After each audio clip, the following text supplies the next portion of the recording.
Okay, ladies and gentlemen, it seems like half the Diablo 4 population is going to be playing Rogue on launch day at this point. By the way, I am one of them, and honestly, I couldn't be happier about it. Because today we're bringing you by far the highest rated Rogue leveling build for Diablo 4's launch day, and it's also arguably the best leveling build in Diablo 4 so far. Also, don't forget, if you want an easy place to copy down this build, the Comeback Kids are partnered up with Mobalytics, so you can simply click the link in the description to get a full written guide on it. Mobalytics is the best gaming companion app on the market, and they have expanded officially into Diablo 4. So if you're looking for the best information on the market, be sure to head on over to Mobalytics. Now, without wasting any more time, let's get started. Starting things off with our ability loadouts, we are going to first pick up Puncture as our basic ability. Puncture can make the case as one of the strongest abilities in the game because it deals consistent damage from mid-range, and by grabbing the fundamental Puncture enhancement, we apply vulnerability very consistently, which is one of the strongest debuffs to have on an enemy and will amplify your damage significantly.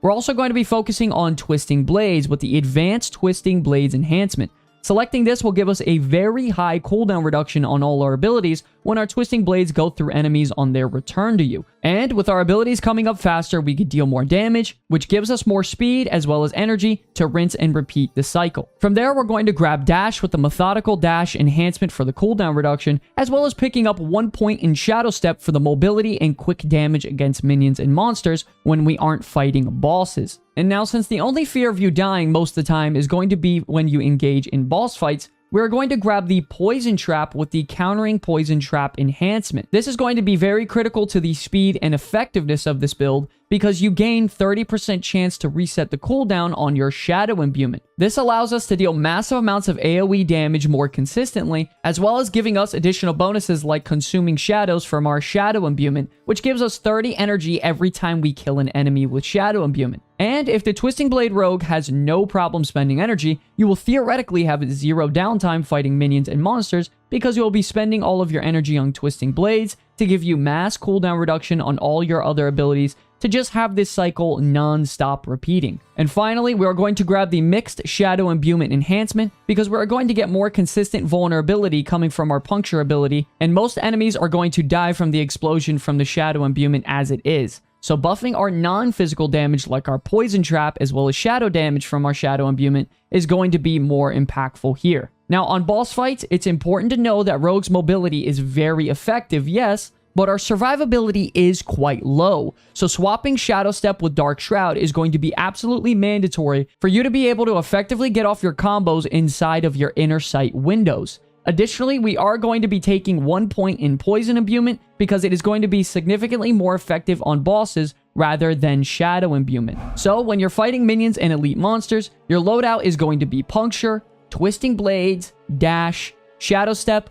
Poison Trap, and Shadow Imbuement. And when you're fighting bosses, your loadout is going to be Puncture, Twisting Blades, Dash, Dark Shroud, Poison Trap, and Poison Imbuement. Moving along now to our passive talents, we're going to pick up Consuming Shadows and max it out as soon as we can for the big energy regeneration on our Shadow Imbuement explosions.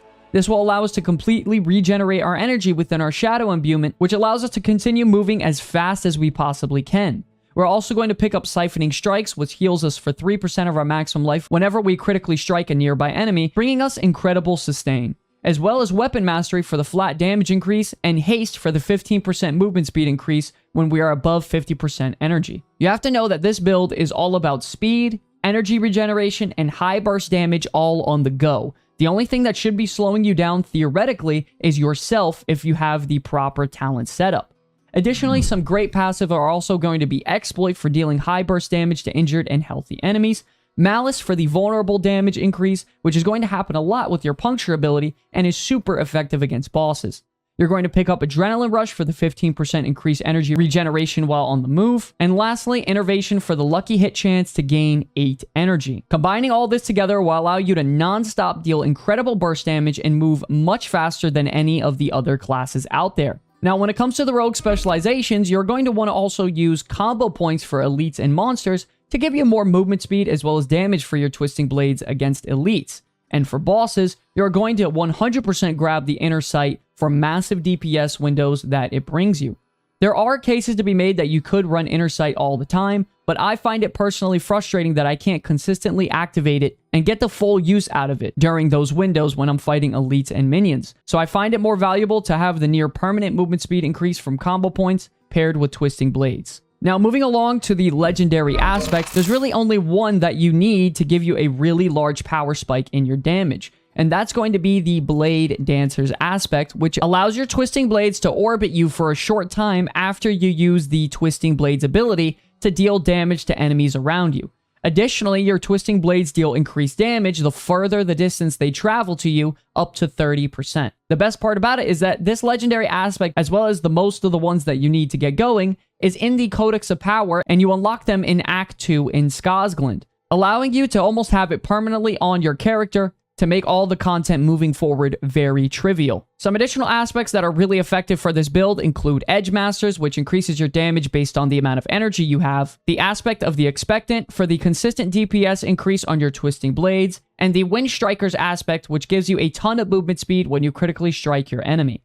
For our gems on our weapon, we are going to take the Emerald to give us 12% critical strike damage increase to vulnerable enemies, and that's going to be quite often because our consistent vulnerability to bosses with Puncture. And lastly, we are going to grab the Ruby on our armor for the maximum health increase, as well as the Skull for the 250 armor on our jewelry. Now, moving along to the rotation of this build, it can be a bit tricky at times, but it's generally just about practice and doing it as much as you can. The best part about this build is that it's very forgiving if you make mistakes on the order in which you press your abilities. But either way, we're here to tell you how to properly get it done. For minions and monsters, before combat starts, you want to make sure you activate your Shadow Imbuement before you engage on the encounter. By doing so, you will have another stack of Shadow Imbuement ready to be used off cooldown when your first one is diminished. Don't forget, if you're targeting an elite enemy or lacking energy, you're going to want to use Puncture to apply vulnerability to try to keep the debuff applied for as long as you possibly can. You want to start your rotation by using Twisting Blades 2 to 3 times, followed by activating Shadow Imbuement again.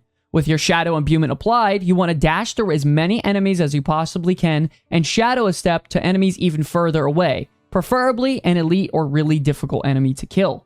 Once you land on the elite, you drop your Poison Trap on top of them, apply your vulnerability with Puncture, and use Twisting Blades until you have no energy left. After that, all of your Twisting Blades from before will follow you to your target, dealing massive damage combined with all the Twisting Blades on them now, almost guaranteeing that you kill the enemy in just a matter of a few seconds. From there, you simply rinse and repeat the process.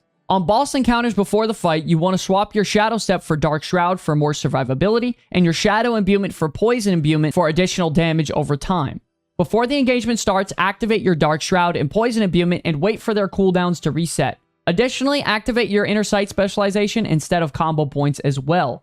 You want to try and dodge boss mechanics with your Evade and Dash on cooldown to avoid taking as much damage as you possibly can. Build up your Inner Sight window easily while you have your Dark Shroud activated to reduce the amount of damage you take significantly. And right before your Inner Sight window activates, apply your vulnerability with Puncture, drop your Poison Trap, and activate your Poison Imbuement and spam Twisting Blades as much as you can until you are completely energy starved to deal massive damage. After that, you want to dash away, wait for your cooldowns to come back up, and repeat the process. On boss fights, ladies and gentlemen, it's very critical to use your mobility as a rogue. It is the strongest thing about this class, and it should not be taken for granted. By waiting for your cooldowns to come back up, you will have very little chance of dying and will deal massive damage on your Inner Sight windows. But okay, ladies and gentlemen, that is going to be my rendition of the Twisting Blades Rogue. It is incredibly effective at leveling because you have almost unlimited energy regeneration once you start getting near level 25 to 30. From there, it allows you to just use Twisting Blades as much as you want, which reduces the cooldowns of all your abilities very quickly, and then that allows you to get energy regeneration even faster, bringing you a perfect symbiotic relationship between speed and efficiency. This is definitely the build that I'm going to be running on launch day to be leveling as quickly and effectively as possible heading into the end game. Now, this should be everything you need to know to get started on your leveling journey when it comes to the Twisting Blades Rogue in this in-depth guide. Remember, if you want a full detailed breakdown of all the information you just saw here, you can check it out on the Mobalytics site. It is absolutely full of detailed information with tier lists, guides, and more. If you enjoyed the video, consider liking and subscribing to see more build videos from the Comeback Kids. I want to thank you all so much for watching this video. It's an absolute pleasure to be making content for you all. Until the very end, my name is Sky from the Comeback Kids. I will see you all in the next one. Peace.